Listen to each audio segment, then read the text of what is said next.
السلام عليكم ورحمة الله وبركاته. مهندس محمد فريد بنصور النهارده فيديو جديد من أحد مواقعنا في اسكان جامعة القاهرة. شقة 115 متر تعاقدنا عليها، ولكن المرة دي التعاقد كان استكمال. العميل بدأ معانا شقة تانية في الإسكان، عملنا له تأسيس سباكة والكهرباء والجبسون بورد. الحمد لله شاف جودة الشغل، كان الشقة ديت عمل فيها تأسيس سباكة والكهرباء، فادانا اللي احنا نكمل فيها كمان بجانب الشقة التانية. اول لما دخلنا الشقه رجعنا على اعمال الكهرباء. طبعا اعمال الكهرباء كانت معموله بطريقه عشوائيه شويه او مش طريقه هندسيه. فيش كهرباء موجوده على وضعها، ما عملش البلان، ما رسمش الفرش. فاتفاجئنا طبعا واحنا في الشقه في المعاينه ان كل الفيش او معظم الفيش هتبقى متداريه ورا العفش، وده طبعا بيهلك فلوس وبيهلك خامات وبيهلك كمان المجهود بتاع الناس كلها. ابتدينا نعدل الكهرباء بتاعتنا. عدلنا الكهرباء، عملنا ايه؟ عملنا كشافات الطوارئ ما كانتش موجوده تماما، والكشافات الطوارئ من الحاجات المهمه جدا في الظروف الحاليه. كشاف الطوارئ هو لقمه بتركب من اي شركه، فينوس، شنايدر، لاجراند، اي شركه موجوده بنقدر ان احنا نركبها مكان الكشاف المستطيل اللي هو ال 60 سم بتاع زمان، تحط في علب الماجيك بيدي اضاءه كويسه لما النور يقطع، وتبتدي تشحن اوتوماتيك تاني لما الكهرباء تيجي. اسسنا كشاف الطوارئ في جميع الغرف، وكمان الشطر ما كانش معمول حسابه. اسسنا مفاتيح الشطر زي ما حضراتكم شايفين كده في كل الاماكن، كشافات الطوارئ. وعدلنا اماكن التكييفات، كان في بعض اماكن التكييفات موجوده قدام السرير مباشره، وفي بعض اماكن التكييف برضو موجوده في مكان غير مناسب، مش قريب للمكان المعتمد.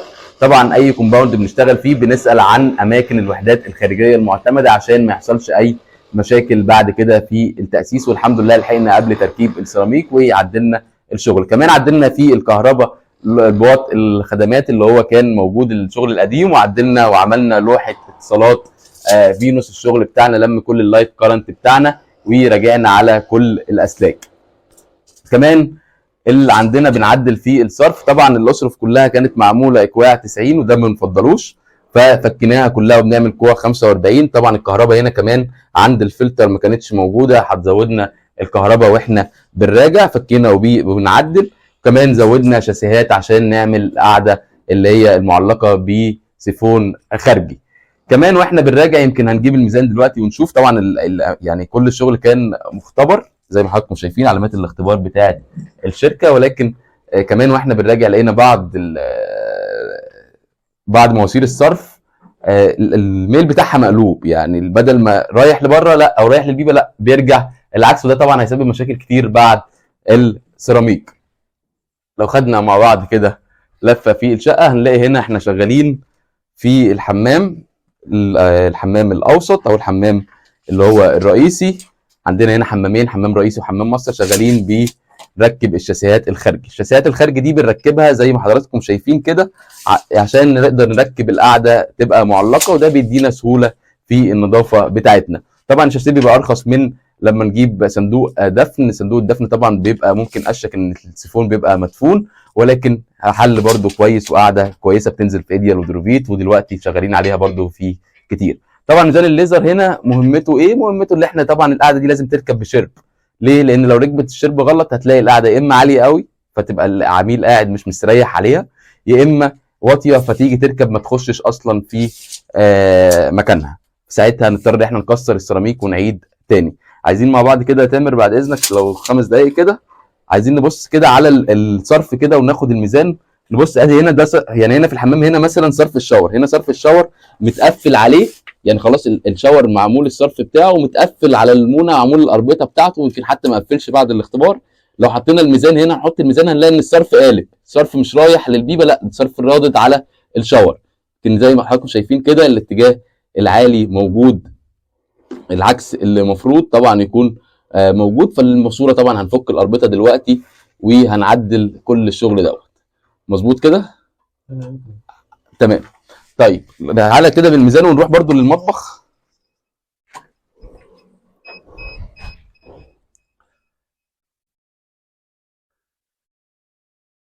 لو رحنا للمطبخ هنلاقي عندنا هنا الغساله بتاعتنا. طبعا برضو الصرف عندنا مقلوب، يمكن الكاميرا عايزين كده نجيب الميزان طبعا الصرف المفروض يبقى الناحيه دي، لا الواطي هو اللي رايح على الغساله، وده طبعا مش صح، لانه هيرد الميه ويعمل مشاكل كبيره، ونضطر ان احنا نكسر السيراميك تاني بعد ما نخلص. طبعا كل ده تكلفه، والتكلفه دلوقتي مش شويه في ظل الاسعار طبعا الحاليه. الماتيريال كلها، الخامات كلها لازم تحافظ عليها، فطبعا هيسبب لنا مشاكل كتير. طبعا هنفك كل الاربطه اللي كانت معموله ديت ونبتدي نعدل الصرف بتاعنا.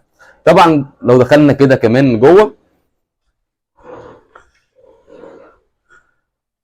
لو دخلنا جوه هنلاقي ان طبعا احنا عدلنا هنا كمان مكان السرير. طبعا البرايز هنا طبعا عملنا مرمات باينه انها جديده، كانت عندنا البرايز موجوده ورا السرير، لا عدلنا حطينا البرايز بتاعتنا فوق الكومود زي ما احنا متعودين، خدنا مقاس السرير وحطينا فوق الكومودينو، وعملنا علبه كهرباء ورا الدولاب عشان نحط لايتنج، الشغل بتاعنا بقى المعتاد. عدلنا اماكن صرف التكييفات زي ما حضراتكم شايفين، عدلنا بنعدل في السباكه، والحمد لله عدلنا كمان في الكهرباء.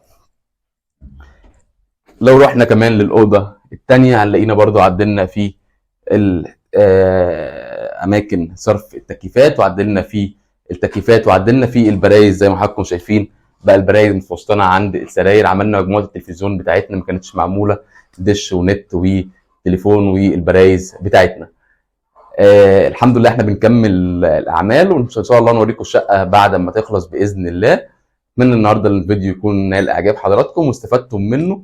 يمكن هو الفيديو اكتر للافاده للحاجات اللي ممكن تكون العميل مش واخد باله منها، او ياخد باله منها لو بيشطب لوحده، يبقى ياخد باله من النقاط ديت. الفرش على الكهرباء مهم، الشطر مهم، كشافات الطوارئ مهمه، لوحه الخدمات مهمه.